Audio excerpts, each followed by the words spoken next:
How's it going? Made up a water chestnut trough the other day for the Aquaponic setup. It's been running for a few days today, so I decided to plan it out. But we also got some footage of it going up and how we were making it, so give you a bit of a look at that and then show you planning out the water chestnuts.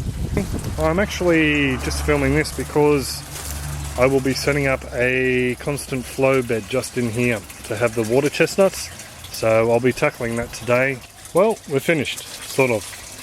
I've got the bulkhead fitting in there, and I've made this up the same way as I've made the other ones. The shroud, I can pull it out, goes into an end cap down there. There's the bulkhead fitting.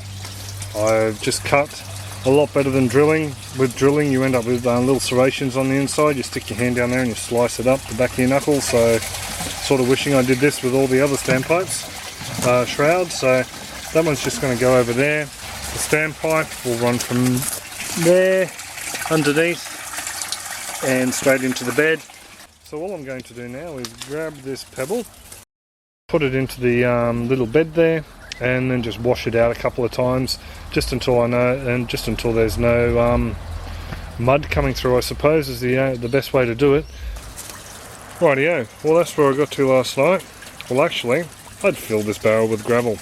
And then I went upstairs and I started thinking about harvesting the corms, the water chestnut corms, by digging through the rock, and decided that maybe rock wasn't the best idea. Very hard on the hands to dig through it looking for the corms, and also the corms would look very much well like the rock, the pebbles.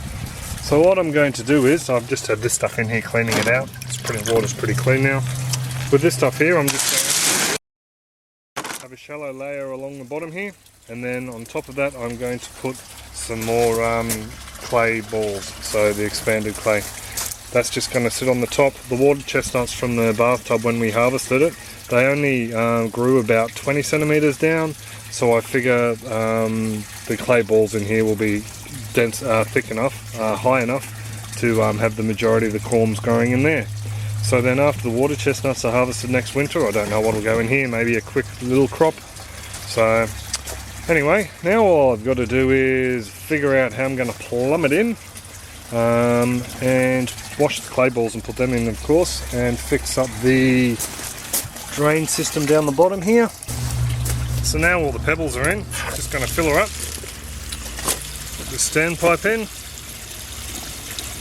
and fill the water as high as we can, and give the rest of the clay balls a bit of a wash, just to see how they go, trying to get as much of the sediment and silt out as we can so it doesn't pollute the fish tank and hurt the fish's gills. So I'll just mark this now, gives me an idea of how tall the standpipe has to be as well, just seeing the top level of the water here. I don't want the water to get this close. I want it to be down probably about an inch or 2.5 centimeters from this level. So now that I've marked the standpipe, I know where I can cut this, where I can cut it for the right height. It's good not to have the water come right up to the top like this, because it encourages algae just to grow on top of the stones or pebbles or whatever you're using, which isn't a good thing really, because algae takes away nutrients from the water that your plants could be using. So just rigged up a little system to put it into the galangal over here. Rightio, so this is how we're going to deal with this tap here. This tap here is actually on a push-in fitting. So I've got to reduce it down there from 32mm down to a 25mm to take a 25mm pipe. So all I'm going to do is put in this T-piece. This T-piece came from the other, one of the outflow pipes from the fish tank before we changed to the 132mm one for this line. So all I'm going to do is put that in there. It'll fit in there nice and snug. Shouldn't need any sealant in there. Whoops, shouldn't need any sealant in there. And this one here can then go straight over. If there's any drips, go straight into the grow bed, no big hassle. Now, for the feed in, you may laugh, I've actually got this little rig. I was thinking I'm going to have to go out and buy things or use big taps and all the rest, but because this little water chestnut bed's going to be a constant flow, I shouldn't have to worry about that. So all I've done is, these two parts here, I've got from a barrel. We bought a barrel of irrigation stuff for $10 at the markets, and this is a carboy tap left over from the wet pot setup. So I'm pretty much will just going to throw this in and let this be the outlet for the system. Because it's constant flow, there's not a lot of regulation that needs to be done, so this tap shouldn't be a real big problem, and I'm not going to have probably, well, not vast amounts of water going through the system, just enough to keep the corms wet. So it's going to be as easy as pushing this in. There we go. So I'll turn the pump back on and we'll see what it looks like running.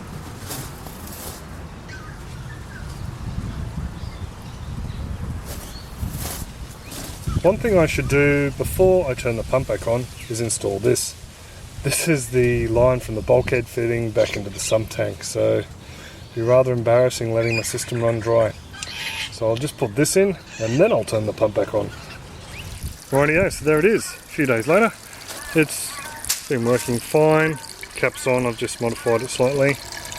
It's all going down nicely in there.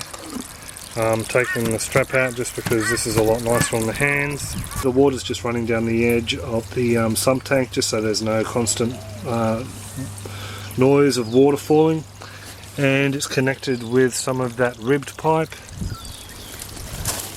to the bottom of the bulkhead fitting. We have a female 1-inch elbow and onto a male 1-inch elbow, and then that's just a tap fitting that will actually unscrew nice and easy to come on and off.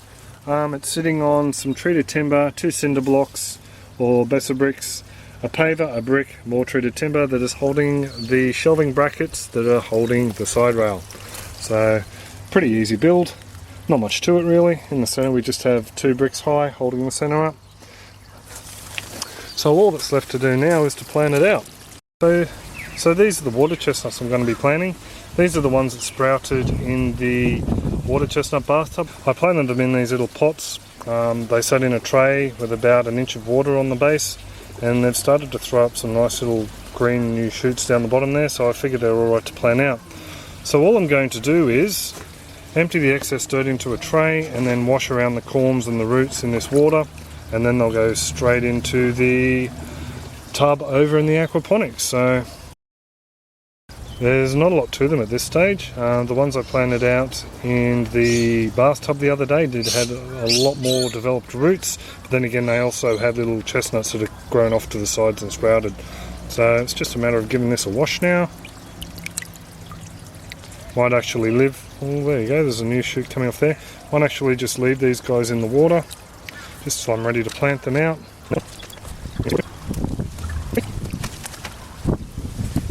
And number 4.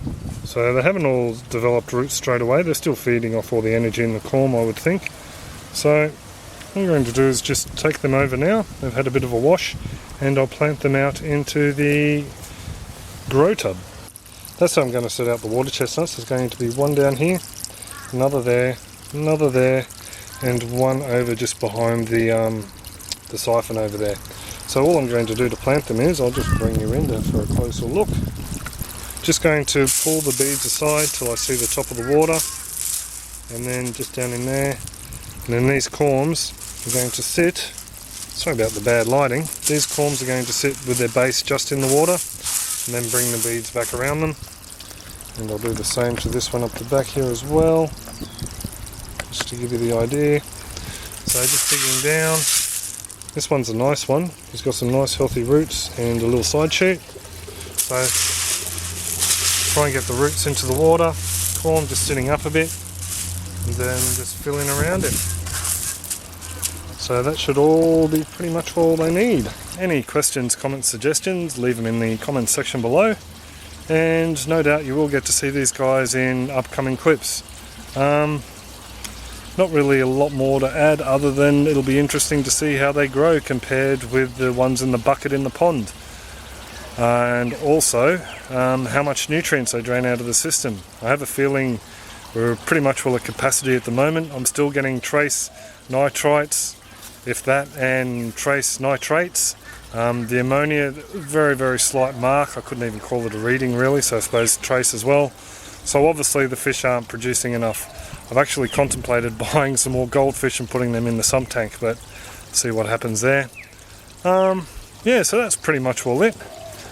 we'll see how everything goes over the coming weeks. Have a good one.